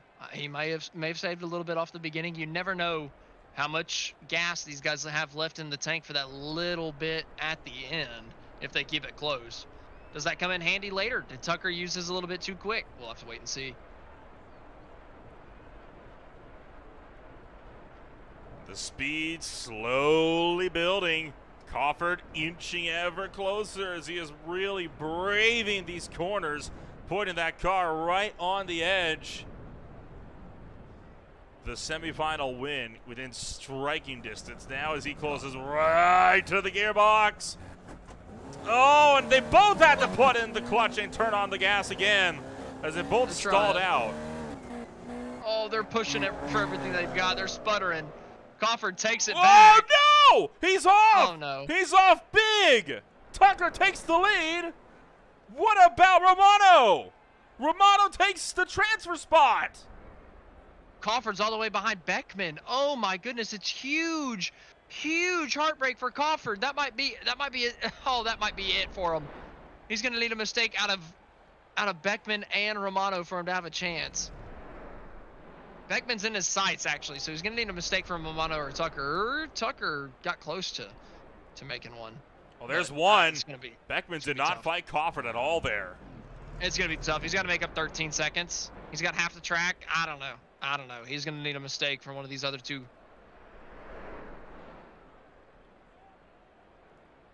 Oh, boy. He's going to have to... man. That's a big drama in the semifinal round of the Beer League Soapbox Derby at the Mount Washington Descent Circuit. Saying Hillclimb is a little bit counterintuitive, I feel, given the events of today. Yeah. Some tried to turn it back into a Hillclimb. It limited success. We've seen somebody have a rocket ship launch. We've seen a few of those. Yeah. So, I mean, it's not too far off. Oh, there's Beckman! Beckman's off the road! That's one! Oh, Crawford, I think, went with him. Yeah, he did. Crawford off the road. Greg Beckman just finished the job, though, as he has fully beached that car. Oh, boy. Way too much speed. Dang. Was nowhere close to making that. That was huge. Crawford had something happen to him right before it, so he's way off again. 22 seconds off for Crawford in the transfer spot. Romano looking nice. Tucker 2.5 seconds on Romano. So both these guys looking to transfer themselves through to the final round. Oh, Crawford's off again. He managed to get back onto the racetrack without a tow, but it's just not going his way. No.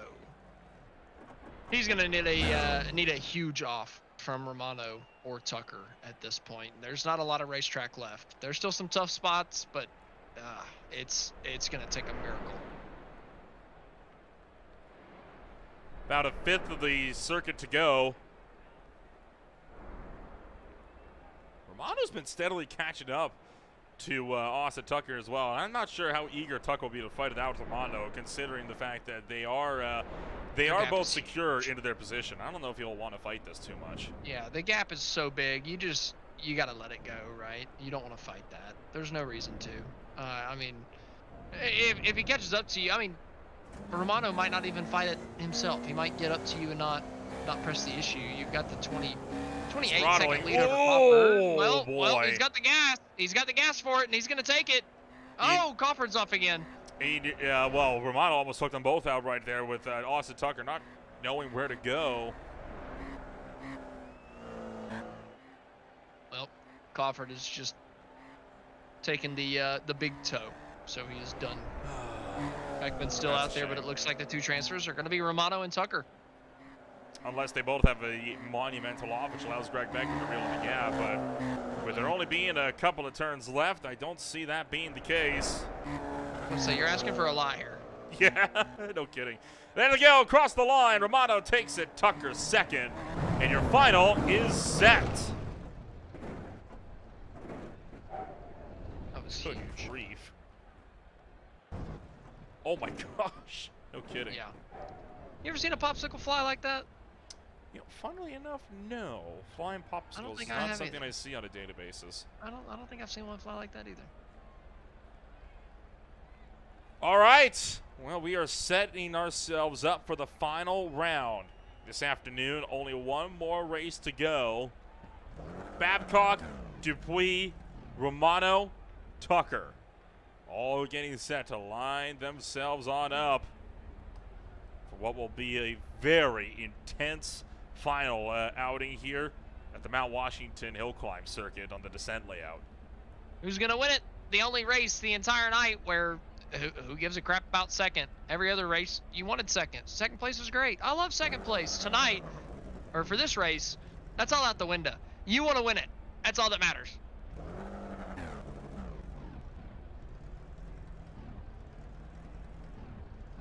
We eagerly await for these drivers to grid on up and get themselves into the final round. Hedge your bets. Who do you think is going to take this one? I like Tucker. He ran a clean race in the semis there. He's warm. I feel like having just ran a race, I feel like it benefits you. You're just out there. I feel like that's a huge benefit over the guys that have been sitting because they've been in the winner's bracket. Justin Hall, bit of a scouting run for him. He is already down and very much out. The rest of the drivers gridded up, ready to go. Engines firing.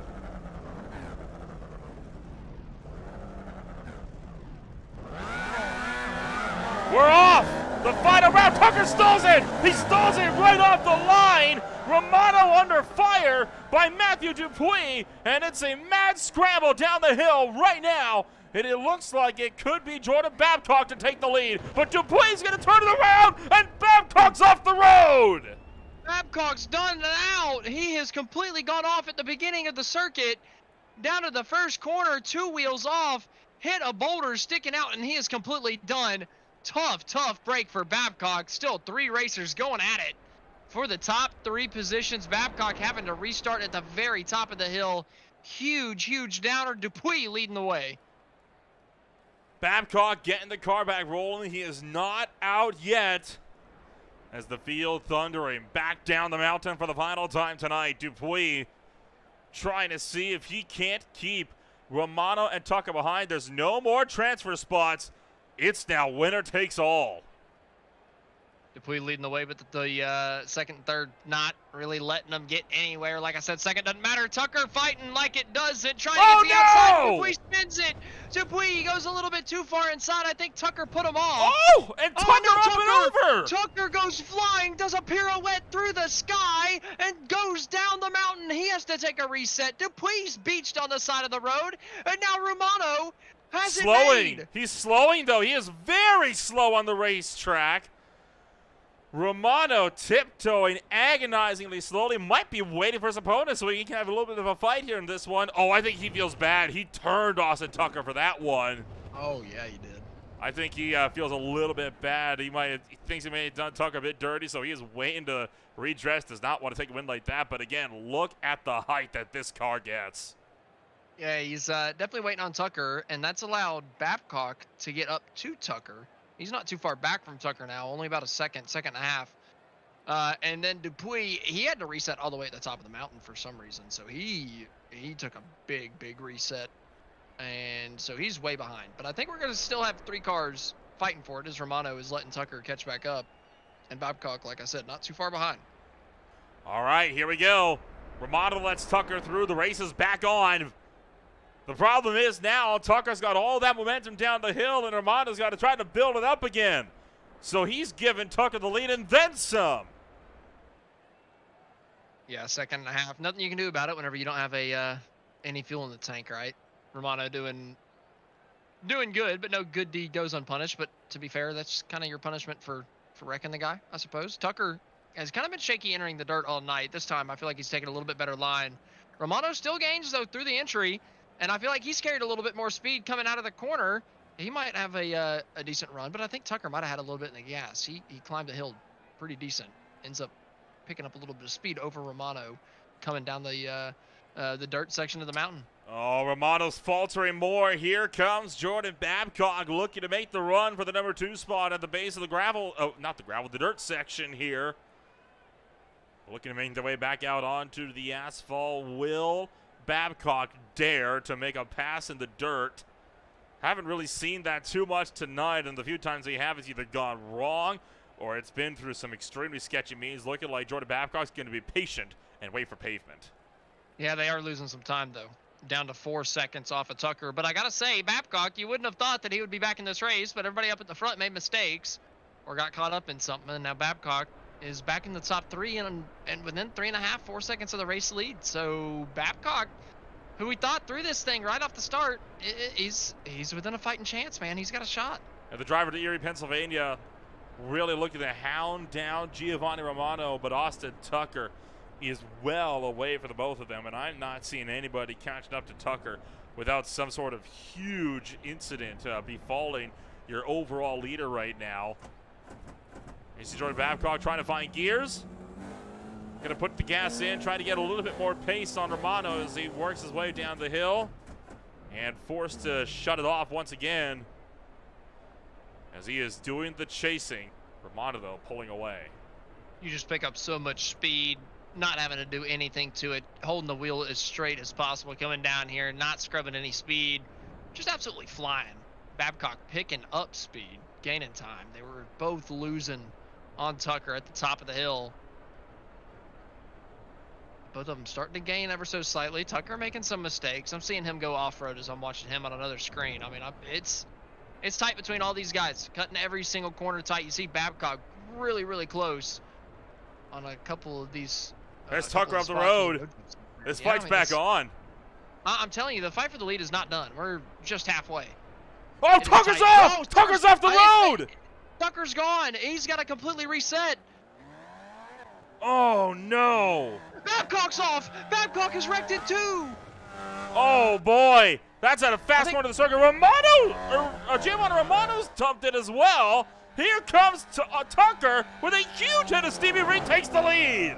What in the world is going on? Romano and Babcock wrecked on the same tree, and then Romano waited on Tucker again?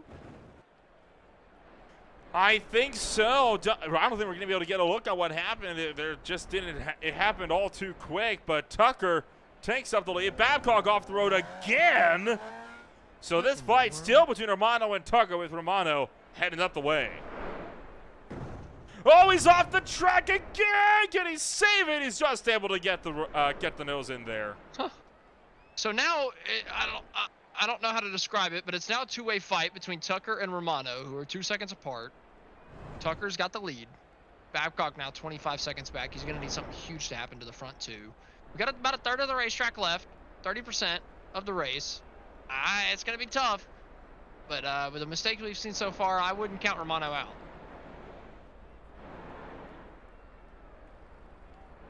He's gaining. It's down to 1.2, 1.1. It was 2 seconds not too long ago. He's getting up to the back of Austin Tucker. And I want to do either of these guys have any gas? And I want to point out as well that if one of these two drivers wins, we have to rerun the final, because remember, you have to lose twice in order to actually fully lose.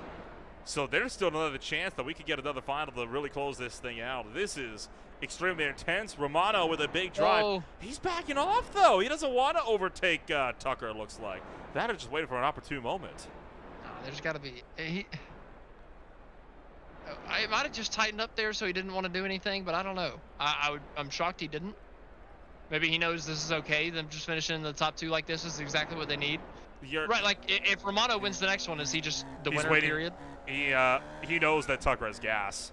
That's what's happening there. He doesn't want to risk being run off the road. Well, if Romano wins the next race, he's just the champion. Period. Right? Correct. Okay. So there's no reason to risk it either. It's not going to change anything. Babcock wrecking it again. So we've got one more in the tank. Thanks to Austin Tucker. Oh my word, that is a high speed off. That gas means so much at the end of it. Tucker has picked up 3 seconds, 3.5 seconds over Romano. I mean, it's a game changer at the end of this thing, how much you can save. He's still feathering it too. 4 seconds, yeah. Saving gas looks to be the way to go. 5 seconds, yeah. And there he goes. That is huge.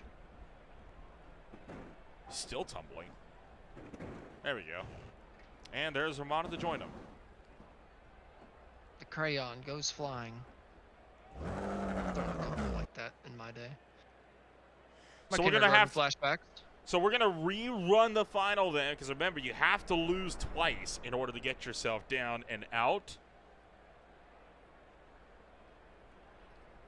So these drivers get one more mulligan.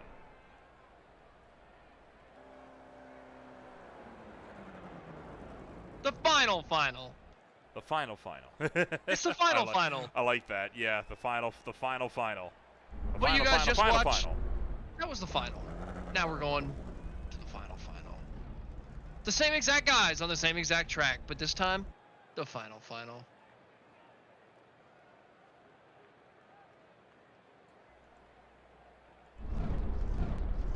So Dupuis grid it up. The Revs will start to build. Now, one more chance.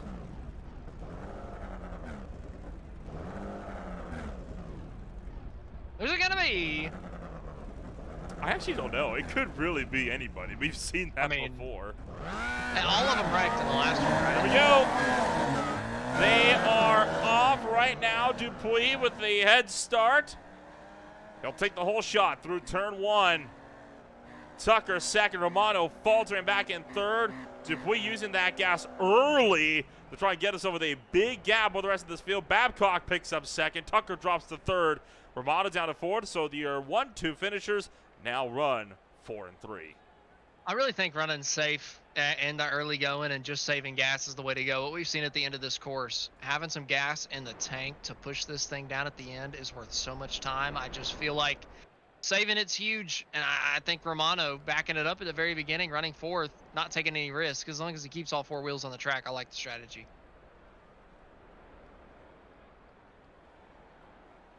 A few other drivers started to make their way back down the racetrack for some last celebratory runs at the end of this event. Not competitive passes at that. We are still tracking these 4 cars that are up on your screens right now. Matthew Dupuis pulling away. Tucker and Romano still in the battle for 3rd and 4th. And then you got Babcock, the driver that finished pretty much dead last in the last rendition of this final round. Running 2nd, he's about to lose it though. Tucker puts in a little bit more of that fuel. He overtakes him for the number 2 spot. Gotta be careful when you use it. Tucker thought it was appropriate there, and he's got a lot of clean space ahead of him now, so I don't blame him. And a lot of straightaway coming up. Dupuis flying down in the lead, but Tucker with that little bit more gas he put into it, he's gaining on the leader of Dupuis. Might have picked a good time to use a little bit of gas. Babcock falling back. Romano starting to catch up for the 3rd place spot. Dupuis cutting it in tight, trying to see what he can do as he makes his way back down the hill, approaching that dirt section. This is where it could be make or break for your race. How much time do you lose? We've seen this dirt section be so paramount all day today in getting cars into the next rounds. Oh, Dupuis did not do a good job. No, he did not. He lost a huge ton of time. Oh, look at Tucker. He took it like a champ down to a 2nd. The gap is closed down huge. Romano got in better than Babcock. I think Babcock's had a big off. He is way off the pace. Dupuis just used a little bit of gas. He's protecting the lead. Tucker's coasting. He says, I'm fine. You can use that gas if you want. I'm saving what little I have for a little bit further down the hill. I'm telling you, it's all strategic on how you save the gas. If you keep all 4 tires on the track, it all becomes a strategic. When do you use the fuel battle? And I just like having it at the end. Good long straightaway. Dupuis choosing to use it now, keep that lead, and he did gain a lot of time, up to 3.6 seconds because of the dirt. Tucker coming back to the asphalt, getting close. It ended up being faster. He gained a 2nd off of what he lost. He was really flirting with disaster on that one. There you see Dupuis way out ahead. No competition really behind as Dupuis tries to keep himself up and rolling. Pretty clean so far. I still think there's plenty of time for this to converge on top of each other, right? He just cost him a couple hundredths though through the first of the hairpins there. You heard the tire squeal as he kicked the tail end out. That's going to cost you a couple miles an hour, and at a track like this where it can take so long to build up that momentum, that couple miles an hour is all you need. Yeah. It's not hundreds, you know. If you had a throttle that you could use, it's hundreds, but you don't. So it ends up being tense. Like you just see it for the entire straightaway. I mean, he was just 4 seconds up. It is down to 1.4. I mean, it just takes one little mistake, your momentum braking, and it takes forever to build it back up, especially if you've already used the gas tank a little bit. Like I said, you want to save a little bit. You start making a bunch of mistakes and you got to use it. You start running close to empty, and you don't have anything for the end. So I think Dupuis is trying to be careful with it, and it's starting to cost him because he's got that lead down to under a 1.5 seconds. Less than half the mountain to go. You are running the gauntlet in this section. This has been really the calamity stage of the racetrack, trying to get yourself down through this segment of the race course, and it has not been a pretty one. The Twin Bridges, though, looking like it's been able to keep these guys up and rolling for now. 3 miles to go. Dupuis still hanging on against Romano. This has been awesome, man. I love this. Tucker's trying. He's losing a little bit of time, but I really feel like he's biding his time, just making sure he doesn't make a mistake. He had trouble through this section in a couple earlier races, so I think he's knowing just don't overstep your boundaries. I think he's done a good job saving gas. Oh, there he goes! Dupuis around! Here comes Tucker! Oh, that helps. That helps Tucker huge. He's going to pass Dupuis for the lead. Slow and steady wins the race for Austin Tucker. Matthew Dupuis started to put that throttle in. He is really trying to get the rest of this car rolling, but Giovanni Romano has picked up the number 2 spot. Could this be where Tucker takes that win? Still a long way to go. He is not out of the woods yet, quite literally. Yeah, as Romano saved better than Tucker. Does Tucker make a mistake? He's in the pressure spot now. It's his race to lose. So does he start feeling the pressure, making mistakes? Romano starting to reel him in ever so slightly. It's down to 2 seconds. So this one's not over. It's going to be full of mistakes, and Dupuis not too far back, too. He's only 3.5, 4 seconds off of Romano. Oh, well, I'm going to take that back. I think he might have had a close incident. It's climbed to 6 seconds really quick. So he had a minor incident, but still, the front two, they're closing. It's the second and a half.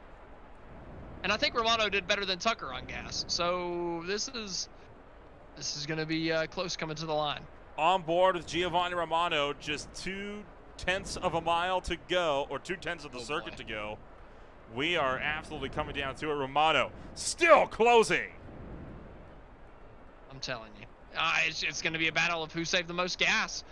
They're within a second of each other, coming out of the final couple sections of huge corners. They both keep it on the track. Romano scrubs a little bit more speed. Throttle in. And who's got more throttle? Who's got more throttle in it? Austin Tucker hangs on to the lead, but Giovanni Romano is right there. Both drivers pushing for everything they've got. Less than 1/10 of the mountain to go. I think Tucker had it. Tucker had a little bit more. Past the brake cooling sign, and looking to go back down the hill. Romano still looking to close, but only a handful of turns to go. Romano still with a little bit more fuel. Is that gonna be enough? Doesn't look like it. Tucker's got a bit more gas in the tank. Oh, Romano might have used it a little bit late. He's coming. He's still got some. Coming right He's down. pushing to the exit. Holy To the cow, line. Oh, man. Tucker got it. How about that? By about a car length, the closest margin to victory all night. Fitting then that it comes in the final as he takes the race win this afternoon. I think Romano just started using a little bit late. You got a couple corners there at the end that you really want to wait until after to get the throttle down, but I think maybe he just needed to get the pass done beforehand. It got really, really tight on the exit. Coming to the end of that thing just ended up being too tough for him. Dupuis is going to come through to finish third in the final, taking out Barney one last time, doing a little flippy for us. Holy cow, what in the world was that? That was a weird one. Almost looked like he was throttled up in reverse while he was upside down and getting some momentum going there. One thing I've learned about the beer league is don't question it. If there is a way to wreck on iRacing, they will find it.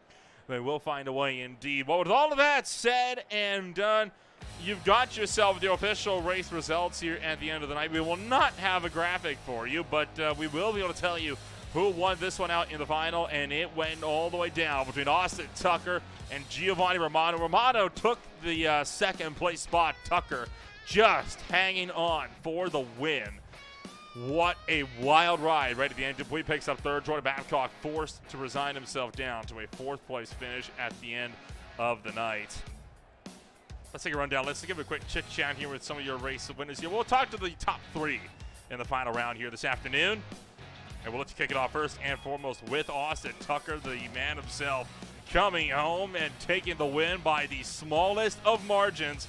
Austin, what a wild drive out there. Walk us through those last two races.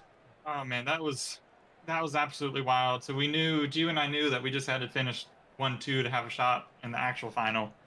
With the way the double elimination was structured, so we just kind of, well, after he wrecked me up high up on the mountain, we just kind of hung out up front and to transfer on and find another day. And then so the last one, I knew Gio, most of his runs he'd been conserving a lot of his fuel because we only have about 2 to 3/100ths of a gallon maybe that we can use down the mountain. And I tried to spread it out pretty evenly, so I knew Gio would have an advantage on me there at the end. So I just tried to keep that gap pretty steady. And in that last shot down there from the last heavy braking zone, there's one little kind of right-left, almost chicane. And I knew there was no point using all my gas before then because I'd either miss the turn or have to brake. So I used some of it, got up to decent speed. Then once I got past there, I just floored it and hoped I would have enough, and Gio wouldn't. And I think Gio had it, but I think Gio had enough fuel there, but I just barely had enough to hold him off. We look now forward to the events coming on up. Preseason is not too far away, and with it, the next season of proper beer league racing. What's going to be up next for that number 243 in this championship? You know, well, first of all, I need to choose what car I'm running next season. I still have no idea what's going on there. Now I might pick one and feel it out in the preseason, and then you can still change car after preseason, going into round 1 before it's locked in. So, but I'm gonna try and push hard for the championship. I had to, you know, if I had a bit better luck last season, I think I could have been in the fight. So I'm gonna try and kind of guide my own luck a bit better this season. I know I made several mistakes early that got me caught up in the back, and I'm just gonna try and prevent that and run up front as much as possible, and hope for the best finish at the end of the season. Sounds like a solid plan. We'll get set to see you back on the track pretty soon here coming on up. But congratulations on winning the Soapbox Derby up in Mount Washington. We will see you back on the racetrack soon. All right. Thanks a lot, Nolan. Bye. Austin Tucker takes it home with a race win here at the end of the night. We're going to run down and give a chit-chat now to the driver that brings it up. In the number 2 spot, Giovanni Romano by about a car length finishes with a late race charge, and he is standing by with Austin Edstrom. Man, Giovanni, you made that last race, super exciting to watch. Coming down to the finish, we thought you were maybe going to have enough fuel into it. We thought you saved a little bit better at the top of the mountain. What was the difference at the end? Could you maybe have gotten to the gas pedal a little bit earlier, or did you time it as well as you could have? Yeah, it was. So I tried to pass him a little bit earlier, because in a previous race I had passed him in a spot a little bit further up the mountain, out of one of the slower corners, getting on the gas. But when I got on the gas, I think he remembered, and he also got on the gas. So I wasn't gaining on him. So I said, okay, if he's gassing here, I'll save a little bit, and then maybe try gassing up later and try and get a run really late. And so that's what I did. And it was really close. I think the difference there would have been maybe just a little bit extra fuel. It's really tight. The only problem is it's really difficult to pass in those last corners because it's so narrow. So I think it came down to he had the fuel managed properly, because he gassed up really at the last passing zone. So it would have been really tough for me to get him at the finish. But it was still really exciting, really close. So it was good. Well, Gio, it was a fun race at the finish. How does it feel, being a part of the beer league here, where you have the hard racing week in, week out, the tough, tight championship battle that came down to a lot of guys, and then you come through on the off week and you get to have something kind of silly and fun like this, like the Soapbox Derby, and all the fun races that the beer league does. Coming out and doing a fun show like this, just how's it after the long season of competition? Oh, it's great. I guess I'll just shout out the admins. They put a lot of effort into this. The league has grown a lot in the past year or so, and it's really because of the work all the admins done and have done. And also specifically shout out to Austin for tonight, because he put all this together, and frankly, I'm happy that he won, because he put a lot of effort into this. So I think he deserves a little bit of champagne at the end of all of it. Well, Gio, congratulations to you on the second place finish. I'm looking forward to seeing what you can do whenever we go racing again for points in the beer league coming soon. Yeah, for sure. See you next season. All righty, that was your second place finisher, Giovanni Romano. Next up, we're going to be talking to the third place guy of Matthew Dupuis. Nolan, I believe you're standing side by side with him. Trying to track him down first and foremost. As I've brought him over. You have? You have brought him over. Look at you, already one step ahead I of me. took the ferry and I'm there. Well, Dupuis, I got him a first class ticket. there you do. Yeah, there you go. First class for the third place runner. But you know what? You're a Canadian, so it's fair enough. Romano was he was second place. We get second class. I think we'll say that. But Dupuis, you take the third place here at the end of the night. Bit of no man's land for you, but hey, third place out of 23 cars? That's not bad at the end of an hour and a half long event. Yeah, it wasn't too bad at all. I bought the track like 10 minutes before we started. I'd never even seen it before today, so I'm pretty happy. It was going well, and then I got distracted talking about real life cars while I was out front in the final and spun all by myself. So self-inflicted, but apparently I'm the reverse Sergio Perez. The weirder the track, the better I do. Long Beach is a good one for me as well, so happy to be on the podium. At the end of the day, you're able to walk away with, well, not quite solid points, but some solid bragging rights this afternoon, the final podium spot of the Soapbox Derby. Do you reckon this could give you some momentum coming into preseason in just a little bit here? That's the hope. We did a little test race on Monday, and I went 24th to 4th in a 15-minute test race. So I'm pretty confident about the GT4s. I feel like it's kind of in my wheelhouse. I hated the GR86 before I drove it, and it ended up being okay for me. So I'm hoping to be in a car that I actually have driven more than once before for the first time in a long time in the beer league. Well, look set to see how things are going to pan on out for you, but congratulations big time on taking that third place finish this afternoon, and we will get set to see you in preseason coming on up. Heck yeah. Thanks, guys. Appreciate the broadcast, and shout out to the admins for all their work. Matthew Dupuis comes home with the third place finish and the final podium finish here this afternoon. That was a wild one, Austin, and a Soapbox Derby. That's a first for all of us on Green Flag TV, myself included. I quite enjoyed myself with that. That was a fun race. That was fun, man. That was cool. I That was love awesome. it. And like I said, talking to Gio, man, just the creativity to come out here on the off weeks and do something fun. You know, it's really cool. You know, I participated in the last one with the Stadium Super Trucks, and now here with the Soapbox Derby. I mean, it's just really cool to come out here and kind of relax for a week. Well, see how everything's going to pan on out when we return back to racing action in just a little while. The next race we have on Green Flag TV will be on Monday night for the High Tide Racing League MF Racing Designs Cup Series, getting set to close out the round of 8 at the Michigan International Speedway. Then, of course, the OMSRL Cup Series just one day after that.